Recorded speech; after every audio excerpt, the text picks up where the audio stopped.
بسم اللہ الرحمن الرحیم۔ السلام علیکم دوستو، اچھی اسلامک ویڈیوز اور واقعات کے لیے ہمارے چینل کو لازمی طور پہ سبسکرائب کر دیں۔ رسول کریم صلی اللہ علیہ وآلہ وسلم کی احادیث کی حفاظت اور ان کی خدمت ہمارے بزرگان دین کا بے مثال کارنامہ ہے۔ جن بزرگان دین نے خدمت حدیث میں نمایاں مقام حاصل کیا، ان میں محدث اسلام حافظ الحدیث ابو القاسم سلیمان بن احمد طبرانی رحمۃ اللہ علیہ بھی شامل ہیں۔ آپ رحمۃ اللہ علیہ کی ولادت صفر المظفر 260 ہجری میں ہوئی۔ آپ نے ملک شام کے شہروں حرمین، طیبین، یمن، مصر، بغداد، کوفہ، بصرہ اور اصبہان وغیرہ کے اصحاب علم و فضل سے اپنی علمی پیاس بجھائی۔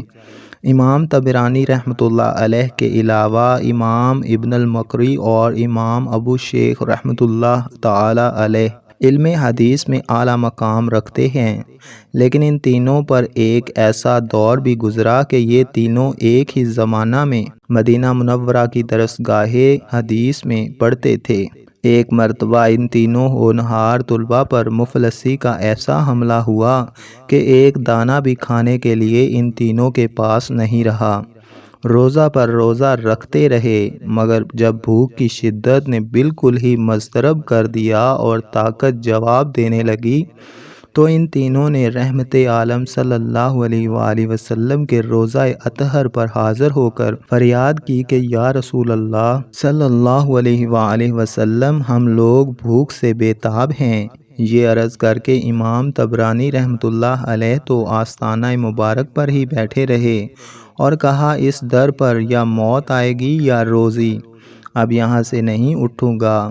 مگر ابن المقری اور ابو شیخ رحمۃ اللہ علیہ لوٹ کر اپنی قیام گاہ پر چلے آئے۔ تھوڑی دیر کے بعد کسی نے دروازہ کھٹکھٹایا۔ دونوں نے دروازہ کھول کر دیکھا تو یہ نظر آیا کہ رسول اللہ صلی اللہ علیہ وآلہ وسلم کا بھیجا ہوا ایک شخص، جو کہ علوی خاندان کے ایک برگزیدہ بزرگ تھے، دو غلاموں کے ساتھ کھانا لے کر تشریف فرما ہیں اور یہ فرما رہے ہیں کہ آپ لوگوں نے دربار رسول صلی اللہ علیہ وآلہ وسلم میں بھوک کی شکایت کی، تو رحمت دو عالم صلی اللہ علیہ وآلہ وسلم نے ابھی مجھے خواب میں اپنی زیارت سے مشرف فرما کر حکم فرمایا آپ لوگوں کے پاس کھانا پہنچا دوں۔ چنانچہ جو کچھ بروقت ہو سکا حاضر ہے، ان کو آپ لوگ قبول فرما لیجئے۔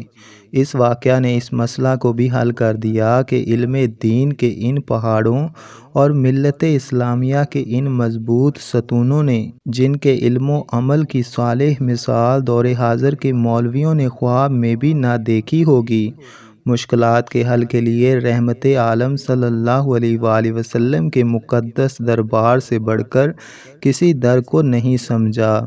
اس لیے بھوک پیاس کی مصیبت کو ٹالنے کے لیے ان برگزیدہ بزرگوں نے یا رسول اللہ صلی اللہ علیہ وآلہ وسلم کا نعرہ لگا کر دربار رسالت میں استغاثہ پیش کیا اور مشکلات کے حل کے لیے رحمت عالم صلی اللہ علیہ وآلہ وسلم سے استعانت کی اور مدد مانگی۔ امام طبرانی رحمۃ اللہ علیہ پر دشمنان دین نے آخری عمر میں جادو کروا دیا، جس سے آپ بینائی سے محروم ہو گئے اور 28 ذوالقعدہ 360 میں آپ کا وصال ہوا۔ آپ رحمۃ اللہ علیہ نے 100 سال اور 10 ماہ کی طویل عمر پائی۔ آپ کی نماز جنازہ امام ابو نعیم السبحانی رحمۃ اللہ علیہ نے پڑھائی اور اصبہان میں صحابی رسول ھمامۃ الدوسیر رضی اللہ تعالیٰ عنہ کے پہلو میں دفن ہوئے۔ دوستو، ایسی مزید اچھی ویڈیوز اور اسلامک واقعات کے لیے ہمارے چینل کو سبسکرائب کر دیں۔